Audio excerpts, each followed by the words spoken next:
Good morning. Good Monday morning. Hope you all had a great weekend. Hope you had some time to hang out with friends and family. I think I did. I think I swam a lot with the grandkids. I know I did that. That was great. Poor Chris. Anyway, I'm going to pray I get through this broadcast because Chris's oxygen thing went off in the middle of my other live broadcast, so I had to cut it short. But I think I got it fixed. His cannula falls out his nose because he's moving so much, little turd. So it's actually a good thing. Anyway, before I get too started, I'm going to talk a little bit about the fear of the Lord today, and I did put a link to my regular bookstore website, Dusar Ministries bookstore. I put the link to the Fear of the Lord study guide. It's like $3. It's a brief study guide, but it just breaks down the fear of the Lord and what that really means. Because I'm going to talk about it a little bit today. So if you want to get that, it's only $3 off of my regular site. It's an ebook. You can use it on your phone. You can print it out and use it as a physical study guide, and it's a regular size sheet, though it'll be a little bit bigger if you print it out, of course. But unless you change the size. But I just want to throw that out there that I do have that resource available if you want to grab a copy of that. So, like I said, you can use it on your phone, your tablet, computer, print it out because it's a regular PDF.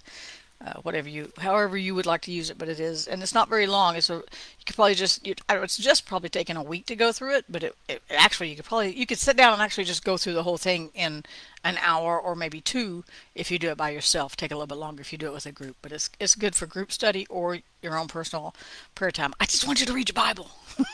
Just read your Bible, right? Anyway, so this morning I was all over the place reading. Let me pull out my New Living because in Psalm 1, I found myself in Psalm 101. And that's one of my very favorite. I use it when I do leadership training, and as in part of that one because I have a leadership manual still working on. It's available, but it needs a lot of work, so I'm working on it. But anyway, I love Psalm 101, so I'm just going to read the whole psalm because it's really short. Okay, Psalm 101 in the New Living Translation. This is the old New Living Translation. Maybe it should be the old Living Translation. But here's what David said. Psalm 101 is 8 verses. I will sing of your love and justice. Now I want you to notice first off how many I wills. He's making his declaration of being faithful to God. He's making his declaration of serving God. Okay, so I want you to hear all the I wills because almost every verse, except it looks like all of them except the last one, has an I will, at least one I will in it. So, and this is going to be my declaration. I'm going to say this is my declaration today. So I'll kind of you can get an idea of what I mean. So here's what David said. Here's what I'm saying from my heart.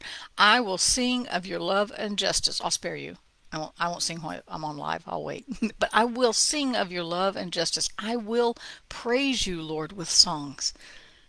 Just declaring I'm going to do that. So I'm going to do that today. I'm actually physically going to do that today. With the piano, the guitar, I'm going to do that today.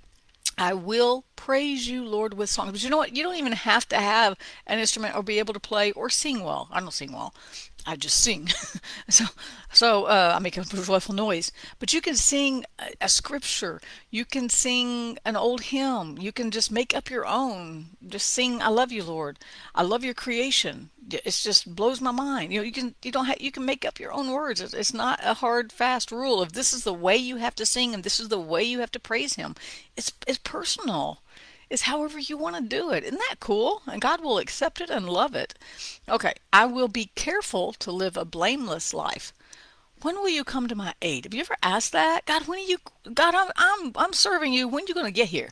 When are you going to get here? Because we can feel far away, and this encourages me because David was a king. David was anointed. David had a personal, close relationship with God, and yet he still sometimes felt like God was far away. But of course, He's not.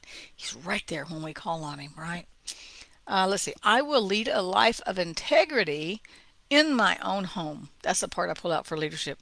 We have to have integrity with ourselves, or we don't have integrity with anyone else. But we can also have integrity with God. All right, just being honest with Him. I will refuse to look at anything vile and vulgar. Ooh, can you declare that today? I hate all crooked dealings. I will have nothing to do with them. I will reject perverse ideas. I will stay away from every evil. I will not tolerate people who slander their neighbors. Ooh, so if you don't listen to slanderers, they won't talk to you. Guaranteed.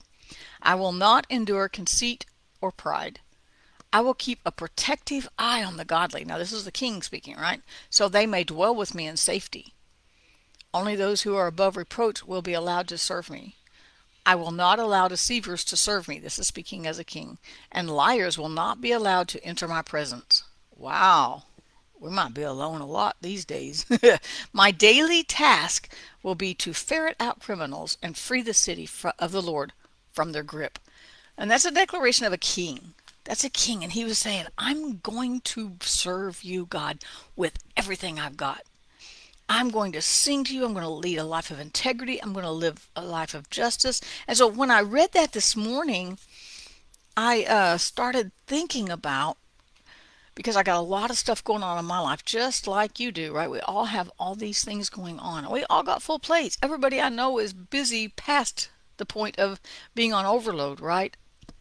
And besides that, we've got all these things vying for our attention. So how do we stay focused on these things? So in my heart, as I read that this morning, I went, okay, God, I really need wisdom to know how to deal with my clients, how to deal with ministry things that I'm taking care of, how to deal with my family, my son, my daughter, my grandkids. I just need wisdom, just because, like you, I have all these things on my plate that I'm trying, or all these things I'm trying to juggle, right? And so when I start praying for wisdom, now I know Proverbs 2:6, so I went there. The Lord gives wisdom, and James tells us when we ask, he gives it. So ask him for wisdom, then it's your job to listen to that, right? So I run over here and I'm looking at wisdom. It says, let's see, where did I find the fear of the Lord? Because when I was looking, as I was reading here, and I went over to Proverbs, it says, the fear of the Lord is the beginning of knowledge, but fools despise wisdom and instruction.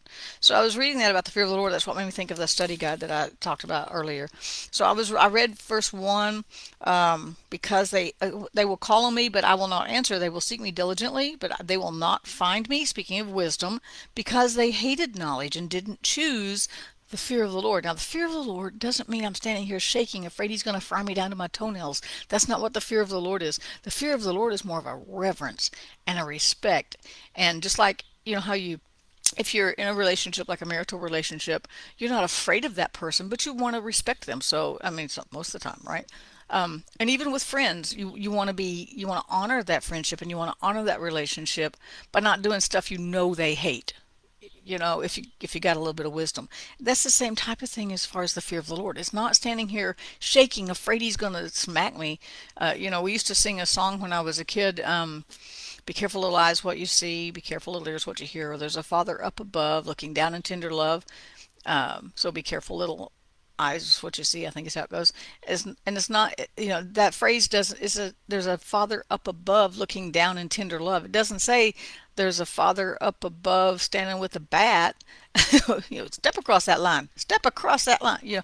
No, that's not how God is. So we don't have to be afraid of him, but we want to cherish that relationship with him, and that's what the fear of the Lord really is. So I started looking through here, looking at the side at the fear of the Lord, choosing wisdom, finding the knowledge of God, because the Lord gives wisdom. Proverbs 2:6, from his mouth come knowledge and understanding. I get over to verse 3. Yeah, I read several chapters, you never know. And he says this, don't forget my law, let your heart keep my commandments, for length of days, long life, and peace. They will add to you. I'm like, look, I found peace in Proverbs. Who finds peace in Proverbs? I found peace in Proverbs. So when we keep God's law, with David was talking about in Psalm 101, I'm going to have integrity with myself in my own house. When I have integrity with myself, I can have integrity with everyone else. If you don't have integrity with yourself, you ain't going to have no integrity with God. You're not going to have integrity with others, right? And so when we have integrity with ourselves and we know, God, I'm just vile. I know I mess up, but I still love you. I still want to serve you. I don't want to do things that you don't like. Just not because I'm afraid of you, but because I cherish this relationship. That's the fear of the Lord. And when we get to that place, that's where we get length of days, long life, and peace. And then I want to do this real quick. Let not mercy and truth forsake you. Bind them around your neck. Write them on the tablet of your heart, and you will find favor and high esteem in the sight of God and man. So I found peace with the fear of the Lord. And they sound counterintuitive, don't they? They sound like opposites, but they're not. When I have peace with God, I have peace with man. When I have peace with God, I have peace in my own heart, in my own home, in my own relationships. It leaks out into everything, and nothing shakes me down to the core. Nothing causes me to quit. Nothing rattles me too much, even though I face different things just like you every single day. So I pray today that you let that peace reign in your heart, and that you understand the fear of the Lord isn't standing here shaking, quaking, afraid of what he's going to do. It's more about cherishing that relationship with him. Get that study guide and read through it a little bit. In fact, I'm going to go look at it right now. And I might just do it as a Bible study, maybe on YouTube or something. But anyway, I pray that you have peace and grace multiplied more than you can even imagine in your life today. Have a great day, and I'll see you guys tomorrow.